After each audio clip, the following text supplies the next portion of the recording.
In this video, I'm going to show you how to add fillable fields in PDF in Adobe Acrobat. So the first thing you want to do, you want to open your file where you want to add fillable fields.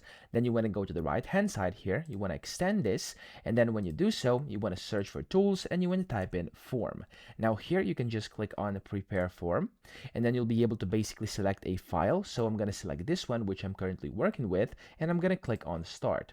Whenever you do this here, it's going to basically give you like everything over here on the right hand side, and then up top you have different form fields you can add. So you have this first one, which is like a text, so you can just add text if you want to. This is like for some notes, for example, hello there, whatever. Of course, that's just the basic. And then you have the first field, which is the text field. You can place it whatever and people will be able to input text. You have this one, which is like a check mark. Then this one is a radio button. And then you have like a list of choices. You have drop down lists. You have buttons. You have images where people can submit images. You have like a bunch of different things like dates and then signatures as well. Okay, so these are the things you have, and of course you can customize these by simply right clicking on them, clicking on properties, and then in here you have options and actions, and you'll be able to do a bunch of things here and of course change the appearance as well. So for example, for these list boxes, I can right click or double click, go to actions and options, and in here I can add different items like this. For example, if I add some colors, blue,